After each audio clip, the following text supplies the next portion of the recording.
Assalamualaikum warahmatullahi wabarakatuh. Kami dari kelompok 8 akan membahas topik mengenai kegiatan pendukung layanan BK. Anggota kelompok terdiri dari Nadia Destariawan, Ririn Aprilia, dan Esa Aura Firna. Macam-macam kegiatan pendukung layanan BK yaitu aplikasi instrumen data, himpunan data, kunjungan rumah, konferensi kasus, tampilan kepustakaan, dan alih tangan khusus. Pengertian. Kegiatan pendukung BK adalah kegiatan yang dilakukan untuk membantu terlaksananya layanan BK secara optimal. Kegiatan ini menyediakan data dan informasi yang diperlukan bagi konselor untuk memberikan layanan yang tepat dan sesuai dengan kebutuhan peserta didik. Tujuan dari kegiatan pendukung BK adalah untuk memperoleh data dan informasi yang akurat tentang peserta didik, lingkungannya, dan permasalahan yang dihadapi. Membantu konselor dalam merencanakan dan melaksanakan layanan BK yang tepat dan efektif. Untuk meningkatkan kualitas layanan BK di sekolah, dan selanjutnya ada langkah kegiatan, yaitu penyiapan instrumen dan responden, pengadministrasian instrumen, pengolahan dan pemaknaan jawaban responden, penyampaian hasil instrumentasi, penggunaan hasil instrumentasi yang meliputi perencanaan kegiatan konseling, penetapan peserta layanan, analisis instrumentasi, pelaporan hasil instrumentasi dan tindak lanjut, dan upaya pengembangan. Macam-macam kegiatan pendukung BK, di mana yang pertama yaitu aplikasi instrumentasi, di mana A yaitu kondisi yang diungkapkan. Yang pertama, kondisi fisik individu, keadaan jasmania dan kesehatan. Yang kedua, kondisi dasar psikologis, potensi dasar, bakat, minat, dan sikap. Yang ketiga, kondisi dinamik fungsional psikologis. Yang keempat, kondisi kegiatan dan hasil belajar. Yang kelima, kondisi hubungan sosial. Yang keenam, kondisi keluarga dan lingkungan. Yang ketujuh, kondisi arah pengembangan dan kenyataan karir. Yang kedelapan, permasalahan yang potensial atau yang sedang dialami. Di mana berikutnya yaitu yang B, bentuk instrumen. Yang pertama, tes. Apabila jawaban responden atau atas soal-soal yang ada diperiksa berdasarkan benar salah jawabannya, jawaban diberi skor positif atau negatif untuk memperoleh gambaran tentang kualitas jawaban secara keseluruhan. Yang kedua, non-tes diperiksa bukan atas dasar benar salahnya, melainkan untuk melihat gambaran tentang kondisi responden tanpa menekankan apakah kondisi itu mutunya tinggi atau rendah, benar atau salah, digunakan untuk mengetahui kondisi responden sebagaimana apa adanya. Yang kedua yaitu himpunan data, di mana kegiatan pendukung pelayanan konseling untuk menghimpun seluruh data dan keterangan yang relevan dengan keperluan pengembangan peserta didik. Himpunan data perlu diselenggarakan secara berkelanjutan, sistematik, komprehensif, terpadu, dan sifatnya tertutup. Untuk tujuannya yaitu ada tujuan umum, menyediakan data dalam kualitas yang baik dan lengkap untuk menunjang penyelenggaraan pelayanan konseling sesuai kebutuhan konsel. Kemudian tujuan khususnya didominasi fungsi pemahaman dengan himpunan data yang lengkap, dimungkinkan pribadi konseling dipahami dengan baik dan dapat tercegah dari masalah-masalah yang mungkin dialami dan dimungkinkan untuk dituntaskan, akan terkembang dan terpelihara dari kemubaziran, memperkuat dan mempertahankan dan melindungi perwujudan hak-hak konseling. Selanjutnya ada jenis data. Yang pertama, data pribadi, di mana ada identitas pribadi, nama, gelar, tempat, dan tanggal lahir, alamat kewarganegaraan, dan agama. Kemudian kondisi fisik dan kesehatan, potensi diri, kemampuan dasar, bakat, minat, dan kecenderungan pribadi, cita-cita. Kemudian hasil karya, status dan kondisi keluarga, status dan kondisi pekerjaan atau karir, kondisi kehidupan sehari-hari, dan permasalahannya. Yang B itu data kelompok, data mengenai sekelompok individu dalam jumlah yang terbatas, hubungan sosial antar individu dalam kelompok, kondisi kebersamaan dan bekerja sama mereka. Yang C yaitu data umum, berasal dari luar diri pribadi atau kelompok yang bersifat umum. Kemudian laporan suatu kegiatan. Seterusnya bentuk himpunan datanya. Yang pertama ada buku pribadi, yang kedua himpunan lembaran dengan format yang didesain secara khusus, yang ketiga atau yang C itu kumpulan data kelompok dan laporan kegiatan, yang D program komputer, yang E kumpulan data umum. Selanjutnya penyelenggaraan data,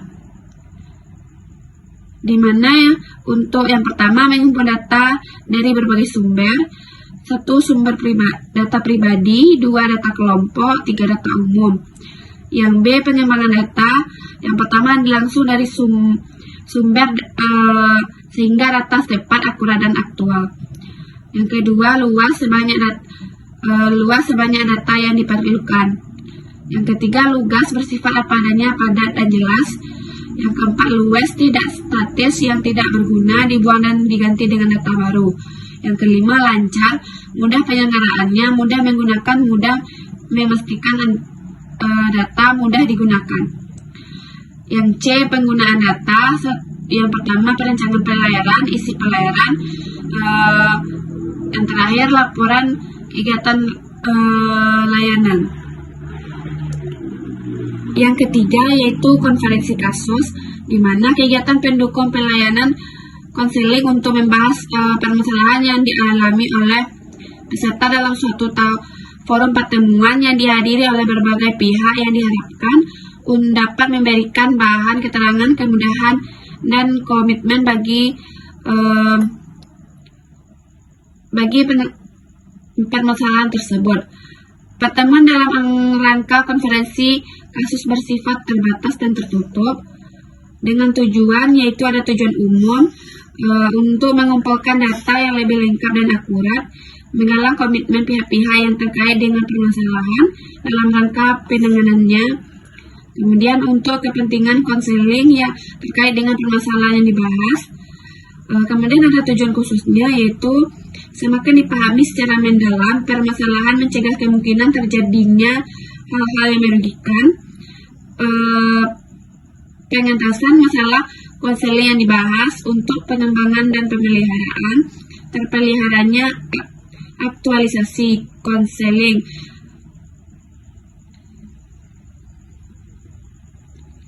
Selanjutnya yaitu tujuan umumnya mengumpulkan data lebih lengkap dan akurat, menggalang komitmen pihak-pihak terkait dengan permasalahan dalam rangka penanganannya untuk kepentingan konseling yang terkait dengan permasalahan yang dibahas. Kemudian tujuan khususnya semakin dipahami secara mendalam permasalahan, semakin terjadi hal-hal yang merugikan, kemungkinan terjadi hal-hal yang merugikan, pengentasan masalah konseling yang dibahas untuk pengembangan pemeliharaan, terpeliharanya aktualisasi konseling, di mana komponennya itu 1. Kasus, masalah konseling yang sedang ditangani konselor, masalah yang belum tertangani konselor, kondisi lingkungan yang terindikasi atau berpotensi bermasalah, laporan terjadinya masalah tertentu, isu yang patut ditanggapi dan mendapat penanganan yang memadai. Yang kedua peserta, individu seorang atau lebih yang secara langsung mengalami masalah, individu seorang atau lebih yang terindikasi mengalami masalah, orang-orang yang berperan penting berkenaan dengan masalah yang dibahas, orang-orang yang dapat memberikan sumbangan bagi tercapainya kesepakatan, ahli berkenaan dengan masalah yang dibahas. Selanjutnya operasional kegiatan. Yang pertama perencanaan, di mana menetapkan kasus, meyakinkan konseling tentang pentingnya konferensi kasus, menetapkan peserta konferensi kasus, menetapkan waktu, tempat, menyiapkan kelengkapan bahan atau materi, menyiapkan fasilitas penyelenggaraan, menyiapkan kelengkapan administrasi. Yang kedua pelaksanaan, di mana yang pertama mengkomunikasikan rencana konferensi kasus Selanjutnya menyelenggarakan konferensi kasus, di mana bagiannya itu yang pertama membuka pertemuan, menyelenggarakan penstrukturan dengan asas kerahasiaan sebagai pokok kasus, meminta komitmen peserta untuk penanggalan kasus, membahas kasus, menegaskan peran masing-masing peserta, menyimpulkan hasil pembahasan, menetapkan komitmen peserta, menutup pertemuan. Yang ketiga yaitu evaluasi, di mana yang pertama itu kelengkapan dan kemanfaatan konferensi kasus serta komitmen peserta. Selanjutnya proses pelaksanaan konferensi kasus, analisis hasil evaluasi efektivitas hasil konferensi kasus. Yang kelima tidak lanjut, yang pertama menggunakan hasil analisis untuk melengkapi data dan memperkuat komitmen penanganan. Yang B untuk mempertimbangkan apakah perlu konferensi kasus lanjutan. Baik, materi selanjutnya yaitu yang keenam, laporan. Yang A, menyusun laporan kegiatan konferensi kasus. B, mengoptimalkan laporan kepada pihak terkait. C, mendokumentasikan laporan. Selanjutnya, kunjungan rumah, di mana kegiatan pendukung pelayanan konseling untuk memperoleh data, keterangan, kemudahan, dan komitmen bagi terentaskannya permasalahan peserta didik melalui kunjungan ke rumahnya. Kegiatan ini memerlukan kerjasama yang penuh dari orang tua dan anggota keluarga lainnya. Selanjutnya ada tujuan. Tujuan umum, diperolehnya data yang lebih lengkap dan akurat berkenaan dengan masalah konseli, serta komitmen orang tua dan anggota keluarga lain untuk menanggulangan masalah konseli.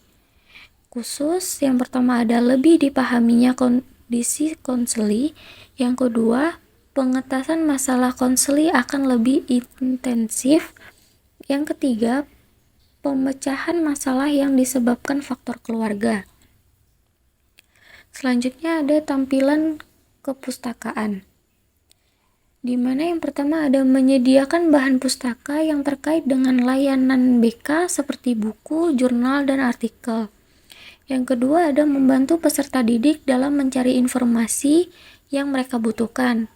Yang ketiga ada memberikan bimbingan cara menggunakan bahan pustaka yang efektif. Berikutnya, alih tangan kasus.